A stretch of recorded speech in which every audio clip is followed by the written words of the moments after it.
Welcome to Demolition Success Secrets, the podcast that's changing the game for demolition businesses everywhere. Ever wondered how a wrecking ball wielding industry can leverage digital marketing to dominate their market? Well, we've got the blueprints, strategies, expert guests, and more to show you how.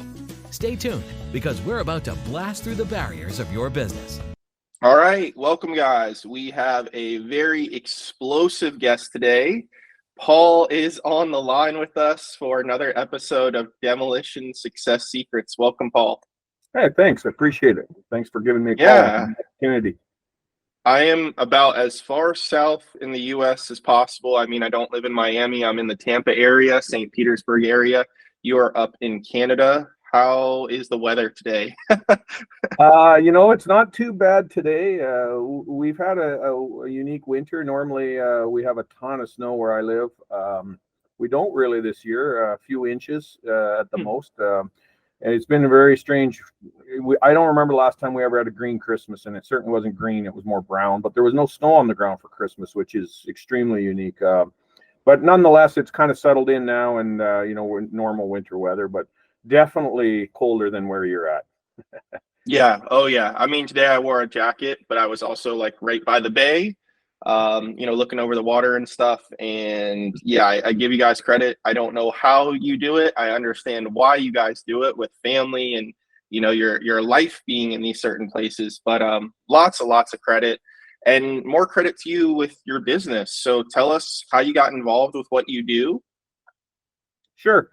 Yeah, I work, our company is called Rakowski Energetics, but realistically, we fall under the Rakowski group of companies. And, the main bulk of that company, it started back in 1964. So it's at the 60-year mark. It's a third generation owned demolition company is what it was. And it's grown from there. But, it was one of those kind of American success stories, Canadian success stories, where, the hardworking immigrant came here and established himself with one truck and a strong back, and it grew itself throughout the generations into what it is today, which is a full suite of demolition, recycling, scrapyard, abatement, consulting, engineering, kind of a full suite company located right in the heart of Canada, right in Winnipeg, Manitoba, which is almost exactly center of the country. So, we can swing east, we can swing west, and it's a very good company, still family run with three brothers. My boss in the explosive division is one of the brothers, Tristan Rakowski, and Tristan runs the demolition side of the house. And then under that umbrella is the explosive portfolio, along with our kind of engineering and consulting with explosives and vibration monitoring. Got it. Yeah, fun stuff. Very, very technical, I imagine. Yeah, for sure. Yeah, we do have an explosive engineer on board as well, who's been doing this. He's classically trained engineer in the mining industry, but Ray's been an explosive engineer for, well, probably longer than you've been alive. And he still enjoys coming to work and doing that. So yeah, with his technical background and then just our experiences, it's a great job and lots of technical aspects to it. But at the end of the day, it's still a hands-on job, which is fun as well. Got it. And you guys have been established in Canada. I know in our pre-interview you mentioned breaking into the U.S. market. What's kind of the game plan there? How's it been treating you guys so far? And, how are you guys going to grow in the space? Yeah, when we started the explosive division, we never, I don't think it was an aspiration at the genesis of the idea to have a new division. It wasn't really an aspiration to move into the U.S. It just happened kind of organically. What happened is, with the downward turn of coal and anything coal related, we started to get calls from all the main contractors in Canada, taking down a lot of the coal fire stuff, the demolition, the power plants, and anything related to coal. And realistically, we're kind of at this point, I would say we're one of the only options in in our country for any of the large scale complicated demolition designs, or explosive demolition designs. And so our phone started kind of ringing off the hook. Just so happened there were some major projects that all lined up, and so we had assembled a pretty impressive team of fellas, with some diverse backgrounds in explosives. And then we started talking about the fact that maybe we should take this on the road a little bit. And then the idea just started to grow from there. And we wanted to go slowly and test the market in the U.S., but we did end up opening an American company. And then, there's the entire process of finding American experts and specialists, which we have, and partnering with them. And they came and trained with us. And so we're kind of we went to the NDA last year and opened up a booth there. And our reception, it's funny, Chayton, we weren't sure how we were going to be perceived as, a non-US entity.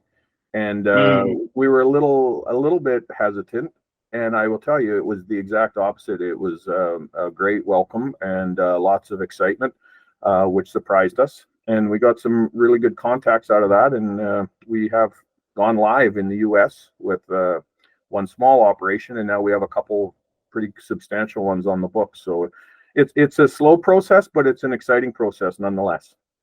That's amazing. And comedians, I was blending the word comedian and Canadian because I guess I'm thinking of all the great comedy geniuses you guys have brought to the world and to this country and your country. Canadians are like the sweetest people, and NDA are really kind, good people that are, driven and professional and things like that. I'll be where I used to live, San Antonio. Ironically, I now live in Florida. I'll be there for the 50th next month, which is crazy. It's kind of coming on our back any day now. It's crazy. Will you guys be there this year, or you got just so much stuff? Okay, so you guys will be there as well this year. Very cool. Yeah, we made a commitment to kind of go the next few years. If you're starting out, you kind of have to. The NDA, you're absolutely right. Fantastic organization, but as a mid-sized demo company in Canada, we never really explored the NDA conferences in the past. It wasn't really a thing on our agenda. And then with this expansion move, we put our toe in the water, and we were, like I said, surprised at just how welcoming everyone was. And we really enjoyed our experience last year. And so, we will have a vendor spot as well, a booth at this year's, next month. Like you say, it is coming up, and I probably got a lot of things I should be doing to prep for that. But we'll see everybody there and have a good time, and we can look each other up and meet in person. Yeah, very cool. And this may sound so silly. Is there an association for the business in Canada as well? I know there's an international. I know that there's a national. Is there a body in Canada that you guys are pretty close with, or? Yeah, I think the NDA kind of overshadows everything. There is associations and whatnot, and the international one. We did go to the international conference in Toronto. I mean, it was in our country here recently, so at the end of last year. So we did go to that as well, and that was an eye-opening experience as well. Like I said, if you're not really on that circuit, then when you first go to it, it was kind of like, okay, we've been missing some of these opportunities, and so I think our eyes have been opened a little bit as to what the associations can do and how you can network and who you meet there and the business that's done there, too, quite frankly. Yeah, everyone says like the best business happens at the lunches, the drinking sessions, the parties. Yeah, exactly. I talked to someone who was recently on the podcast, and he was like, "Hey, first beer's on me," and I was like, "That's so fun." Out of all the ways to go about it, it seems like a lot of associations, frankly, are like that. I've been involved with an apartment association in the past, and they were like, "Hey, one thing about us is we love to party, and if you don't love to party, you're not going to make as much as your counterpart who does." Yeah. That's so funny. Well, cool. Yeah, I'm looking forward to that. What type of companies seek you guys out? What are their kind of requirements? What type of projects are they taking on? How often are they engaging with you once they engage with you? Tell me about your clientele. Sure. So Rakowski Energetics is our subdivision and our company now in the US based company. Um, we have no desire at this point or in the foreseeable future. We really have no desire to do any traditional demolition work in the US. We kind of got our hands full, and that market also, you guys have so many contractors down there and gifted and skilled contractors. So realistically, we are a subcontracting company with this specialty. So yeah, our main contractors will seek us out. When they do, it's traditionally for something that will require some consulting and then eventually a little bit of working either with their engineer or providing some engineering ourselves. And then the design of the explosive plan, we come up with that, obviously in working with our partners there in the engineering firms. So we will come up with the design, and then at the end of the day, it comes down to the implementation of that design. So when we actually go and put boots on the ground and strap on hundreds, thousands of pounds of explosives precisely placed to bring down these giant structures. So yeah, I would say who's seeking us out? It's traditionally a little bit larger main contractors who have some of these mega projects where explosive felling is kind of the only resort or only tactic left on some of these structures because of the way they're put together.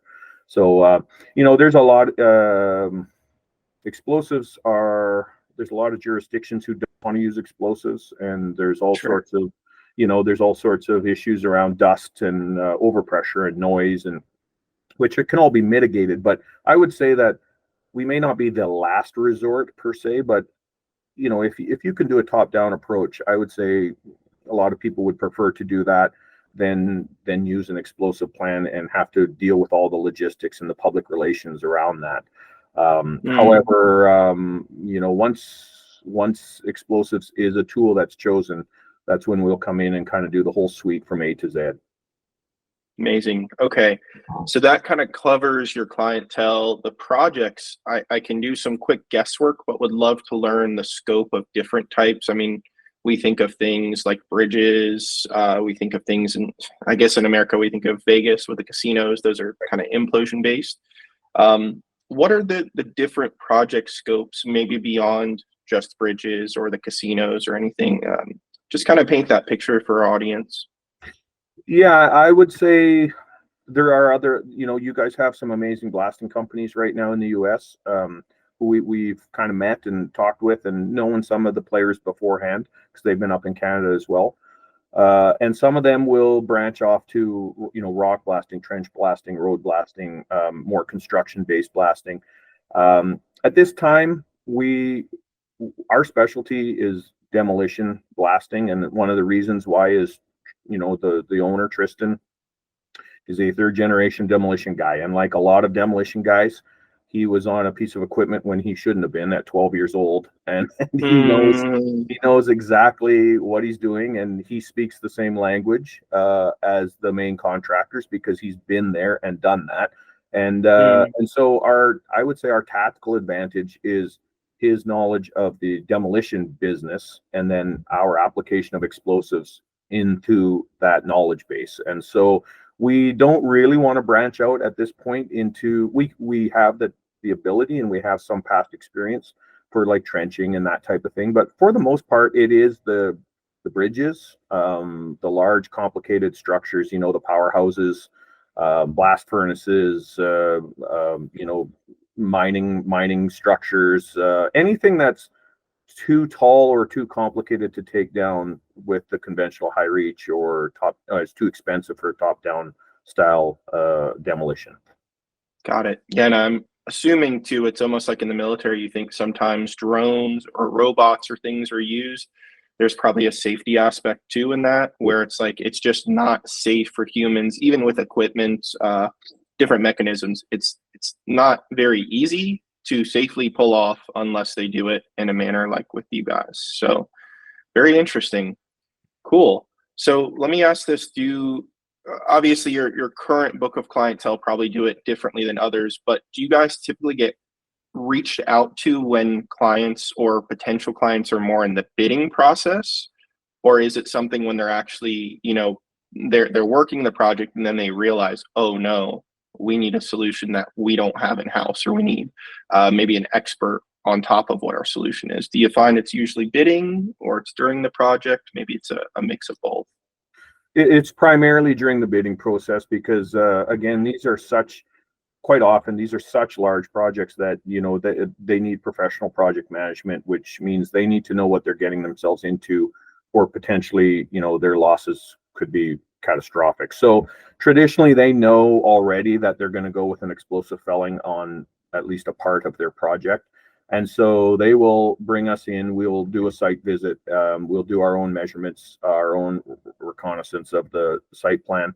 The scope of the work is explained to us, and then we'll come back and we'll put in, a bid and a preliminary style, or how we want to do it, and then submit that to them for their quote, or their Right. bid process on the main project, and so yeah, we're definitely ahead of the curve.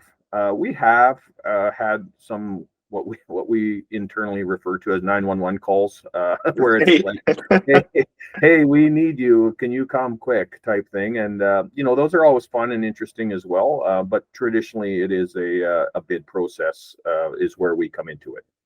Okay, so would you guess the 911s are kind of 5 to 10% of the business, or Yeah, even less than that? I would say no more than 5% of the business. Okay, Normally, that's when somebody's in interesting. trouble, something went wrong, or or there was a partial collapse or something where it was unexpected. But this is not the part of the industry you want to do haphazardly, and we're cognizant Mm, of the fact that what we do. There's always a lot of oversight, government oversight, company oversight, safety oversight, which there should be. And so we're cognizant of that, and we will make sure that what we do is extremely safe, and we're comfortable doing it. And in fact, we certainly don't like to do this, and we don't do it often, but just recently we were approached on a pretty good sized project, and after a lot of talking, we decided to not submit a bid because we just didn't like the way the project was laid out, and we didn't feel like it was necessarily something that should be done explosively. So that we have to recognize that we have a business to run, and it has to continue to run in the future. So last thing we want is to do something that we don't feel comfortable with, right?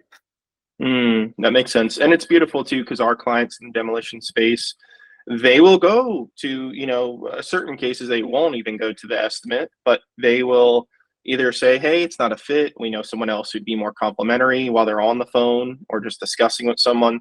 They'll go on the site and go, hey, unfortunately, it's not something we're willing to put our name on. Sure.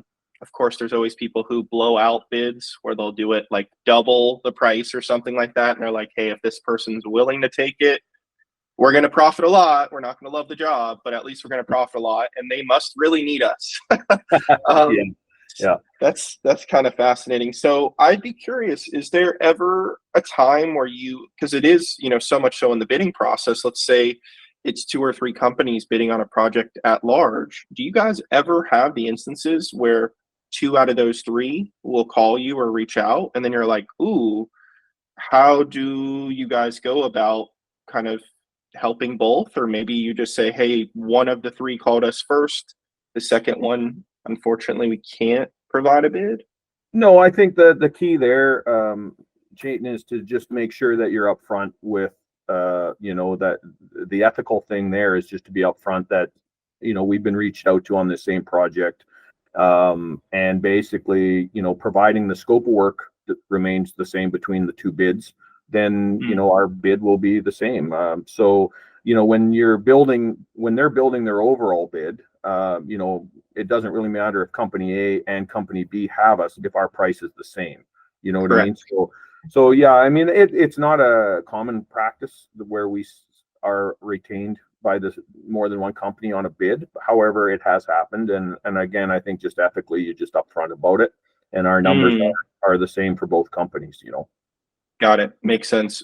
Yeah. Are in that example, I know it's kind of rare, but I'm nerding out on this. I would assume sometimes the companies would try to sway how you're maybe doing things or pricing things. Has it ever been a conflict where it's like, hey, we want to give them both the same approach because that's our answer, and we want to give the same pricing because that's our answer? Have companies ever tried to tweak with that, where then it was a little bit different? You know what? One of the most interesting things about being a demolition company and then an explosive subcontractor for other demolition companies is to see the strategies that they come up Mm, with. That to me, right. this is what makes the industry so incredibly interesting and unique and exciting. Is that I'm speaking tongue in cheek here, but there's really not a textbook on how to bring down a lot of structures. It comes down to past experience and your company's strategies and capabilities and equipment. So, we're not going to sit there and say this is the way to do it. I mean, we'll listen because everybody's got great ideas. That's why they're in business. You listen to what their concept is, and in some of these mega projects, company A will want to explode maybe 5 buildings on the same thing in 2 stacks, whereas company B says we can bring the buildings down safely with a different tactic, but we need the stacks to come down. Well, then you're not comparing apples and oranges in the bid process. But no, we definitely work in conjunction with the company with their overall strategies on the demolition project. And at the end of the day, we're there to serve their needs. So whatever they want from us, we'll put together a plan and then work together with them as the plan, comes to fruition. Got it. Yep. So it is, it's open, honest, and it's a flat kind of, this is how we're looking at it. This is the pricing for said operation. However, of course, it's customized too, because Sure. maybe in certain instances, a particular company wants it or sees it a certain way. Okay. Yeah. Awesome. Cool, cool. Question on the oversight. That word came up a little bit earlier.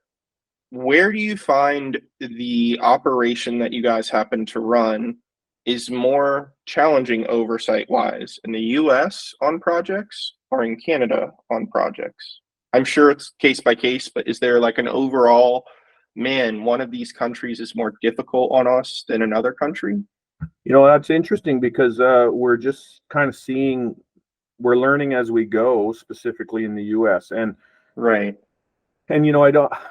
I'll go on the record kind of saying what we've experienced so far. Sure. Obviously, it's not written in stone, but what we've kind of seen a little bit so far is Canada is a little bit more regulated, however, less enforcement, if that makes sense. And the US seems to Okay. be slightly less regulated, but more on the ground enforcement.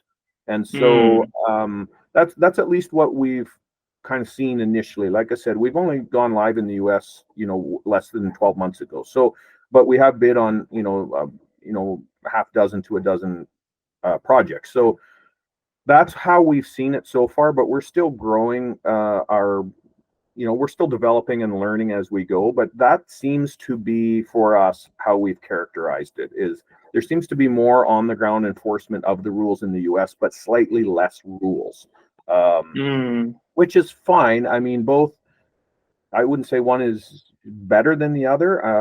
Canada's population is significantly lower than the US. I mean, what are we at? Somewhere around 40 million, right, in this giant country. So there's not as many players, and I think maybe there doesn't need to be as much on the ground enforcement because it's more obvious with fewer players if somebody's doing something wrong or you're breaking the rules. So I don't know. It just seems to be what we've come up with so far. It's been a challenge for us a little bit to understand the regulations, but we have a couple US based employees who are very, very knowledgeable and in that whole regulations business. And we're just that's the other thing is when you step into a new country, the last thing you want is to miss something and then find Hmm. yourself in a world of hurt or under scrutiny, right? So I'd say we're going overboard on making sure that we're in compliance with everything, right? Obviously. Right. Playing it safe kind of thing. Just like with the operations themselves, it's like we're going to put some buffer in between getting the job done and going above and beyond to make sure that everything's mitigated. It can't be perfect, but we're going to try to get it as close to perfect as possible. Where in other lines of businesses, they can just say, "Hey, let's get the job done." That's it. We don't need to make such a large buffer to make sure it goes as close to perfect as possible. Interesting. Okay. Well, what are some maybe FAQs, things of people that are not working with you guys yet, even some of them maybe that you wish they knew about your business, about what you guys do? What are some maybe misnomers or things that they just maybe need some clarification on that come up regularly that you could just shout at the top of the mountain and say, hey, here's 4 things or however many things you wish was well understood by people that are currently working with you or need to be working with you guys? Really good question. I would say the number one, my personal number one pet peeve, if you will, is it's not even a pet peeve. It's just a cautionary tale. Is that explosive demolition does have a really bad ability to have a false positive success. And what I mean by that is legitimately, if you strap enough explosives onto a structure and push a detonator, the structure's probably going to fall down. However, that doesn't mean that A, your plan was good or sound or well engineered, and B, it certainly doesn't mean you did it safely. And so the ability to have a false positive, I think, encourages people who don't have the technical expertise to give it a shot, especially on maybe smaller structures, local structures, and you'll get a rock blaster or somebody who is like, yeah, okay, if we kick out these supports with some dynamite, the thing should fall over. That's really dangerous, and it really sets poor precedents within our industry, because one accident affects the entire industry.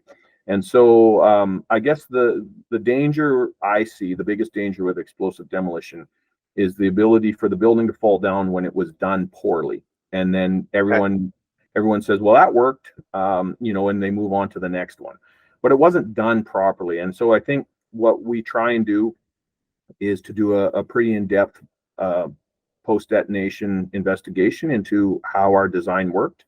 And we look at it, as scientifically as we can. We've done a significant amount of R&D, which is unfortunately makes you no money. It's simply a cost, but we have gone out and partnered with some agencies and done some research and development with the idea that we can lower the quantity of explosives that we use while still maintaining proper success. And so when you are able to do that, you make the entire process safer. And so we're constantly working with new ideas and coming up with new tactics on how can we make this safer. And one example, if you have the time for it, would be our water-based kick charge, which I do believe we are the only ones using. And I mean, you just look up some of our videos on YouTube and you'll see them. But when you sever a column, a support column, with cutting charges, with linear cutting charges, you're severing kind of like the top of the column and the bottom of the column. And then, once the column's and you do that amongst the row of support structures, and then the building comes down and falls over. But the piece that you've cut out, you want to kick that out of the way slightly. And what we've come up with is a water-based charge, so that there's an explosive straw inside a container of water. And when the explosive goes off, it excites the water and it pushes the mass of the water against the severed part of the column, and it pushes it out of the way so that the building can have maximum velocity as it comes down, which is what you want. So that water is fantastic, because in the way we used to do it, and the way a lot of people still do it, is they'll put raw dynamite on that piece of steel and then cover it up with sandbags. That raw dynamite on steel we just didn't, we did it ourselves. I think it's kind of the industry standard way of doing a kick, but we just didn't feel comfortable with that. And there has been instances in the past where steel has ripped out once the dynamite detonates, and you have shrapnel hazards. And so we sat down and we came up with this new design. We actually worked in consultation with one of the science and technology universities in the US. We wrote a paper on it. We tested it, and we found that we can significantly reduce our explosives while gaining efficiency in that kick charge. And that's one example of how we try and reinvent ourselves to make our industry safer and more effective. Yeah, that's amazing. The safety thing, it's so funny that you bring it up so regularly, because our best clients, usually the people that we attract to be on the show, that's kind of a big central focal point, is everything is safety, safety, safety, safety, safety, which is funny because in a lot of businesses, obviously not in this industry, but in a lot of businesses, they're just like, get it done. Like, it's safe enough, whatever. We don't need to innovate. We don't need to do R&D, especially when it's purely a cost. Let's just keep doing it the way we've been doing it. Let's not ask any extra questions.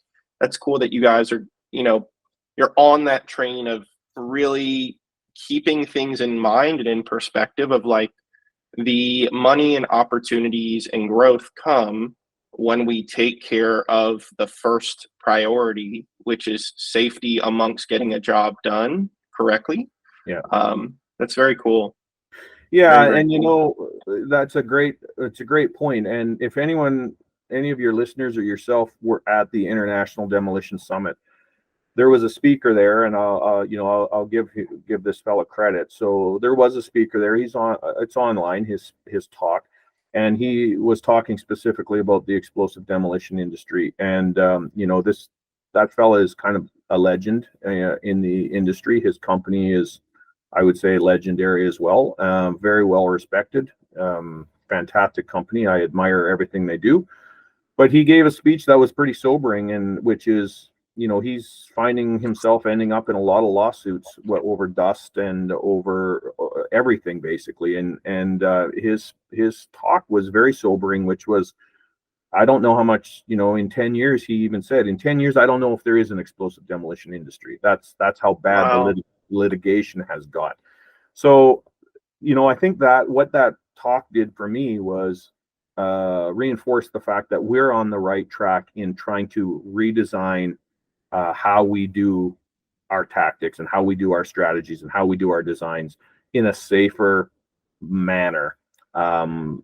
Because I think his warning is something that we have to listen to, but we still have to get the job done. So I like what we do. I like the R&D. It's expensive, but we've come up with some innovative stuff, and so far it's been well received.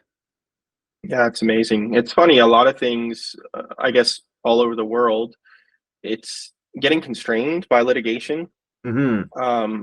It's very kind of, I don't care what it is. It could be police enforcement. It could be food. It could be, there's a million different things, daycare, all kinds of stuff in this business, of course, too. Yeah, you guys are riding the right wave, but it's just amazing that, I guess, the lawyers got to make their money, the firms got to make their money, that kind of thing. But they're strangleholding operations to an extent where, what is the future? Of course, you guys and your peers, who follow that correct wave. But I mean, what would you do in the future with some of these things when they have to be dismantled and taken down if you don't have certain options? It's not like you're choosing explosives necessarily as, hey, we want to do that as number one, just do that and get it over with. That's not really what it is. Yeah. Yeah, you're absolutely right. And, it's like, it's got to come down somehow. I don't know if you litigate us to death over the dust cloud. I don't know how else you're going to bring it down. Some of these structures, there's just not a cost-effective way other than explosives because of the design of the structure. It's one of the reasons why the coal-fired power plants traditionally use an explosive toppling, is just the boilers are hung boilers at a height that is not safe to deal with them. And so there's no good way of bringing those down other than bringing the building down in one event, so You make a good point though, for sure. Yeah, it's very fascinating. I mean, short of the lawyers, doing the work themselves one day, like if you guys know everything and you're so smart, Yeah. come do it. Like, Yeah. start your own business in this world. Oh, wait, your peer is going to sue you. So like, I get we got to do things safely and smart. And of course, there are always going to be bad figures and bad actors in the space. However, I would say the vast majority of people in the demolition world, they're pretty good, reasonable people, and they're not getting certain jobs just because they're a bad guy who always cuts corners. That's Yeah. out there, but it's not like you're going to be able to stay in the business forever or for a prolonged amount of time, especially getting the higher caliber jobs that have explosions as part of the process. So that's very interesting. Well, I don't know. We'll keep doing our best part. There's problems everywhere, and usually the problems you get paid nicely to solve them. Yeah. Do you have any other bits? Of course, before we sign off, would love to find out how people can reach out to your team.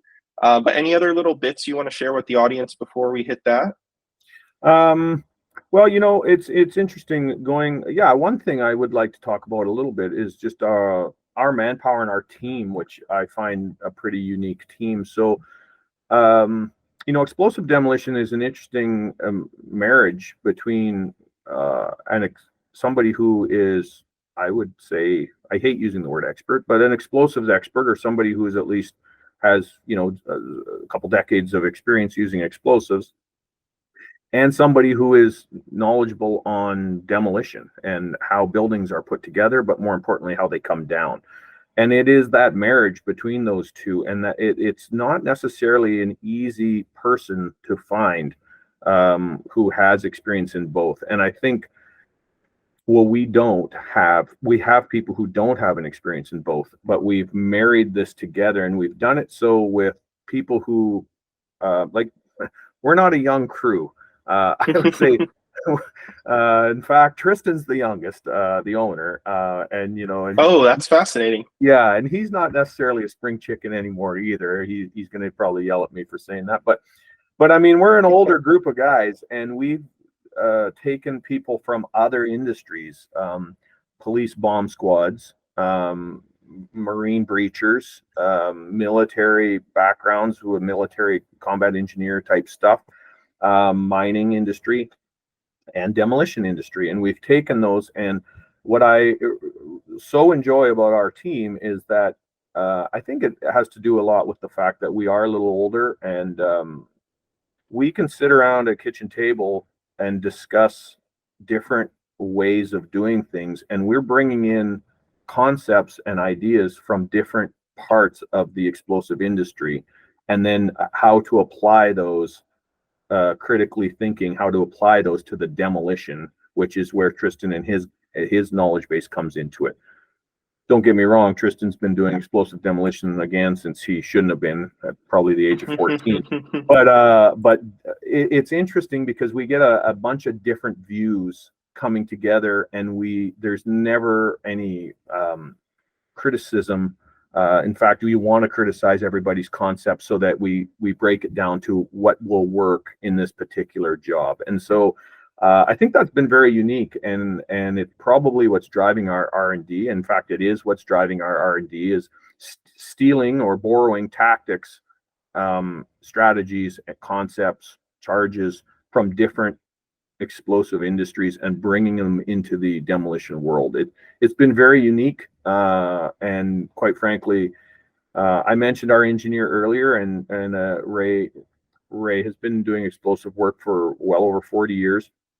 And he has said on more than one occasion, this is the most unique team I've ever worked with. He said, and it's a pure and absolute joy to do so. And I agree with him. We're not all necessarily demolition experts, but we all bring a unique part to this that make a pretty fun team to be around. And I think not just for ourselves, but also our contractors who are hiring us as well. So yeah, I want to give a shout out to our team and kind of highlight that. And I think that's what makes us a little bit unique.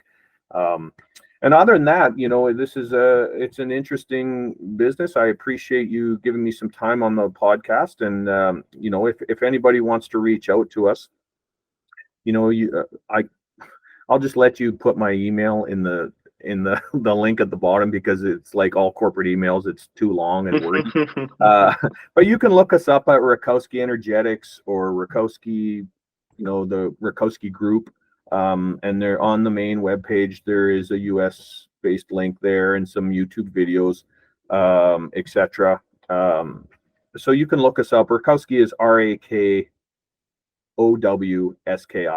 So Rakowski Group, Google it, Rakowski Energetics, either or. And then just drop us a line if you're at all interested in it, even if it's not a project. If you just want to talk this part of the industry, or you're interested in it, give us a shout. Yeah, and preferably before the 911 call. Yeah, exactly. They'll take that too. But apparently it's a small subset of people who are doing that. But right. If you could do it maybe a little bit beforehand, that would be great. But Great. I'm sure they'll take your call or outreach if you need help immediately as well.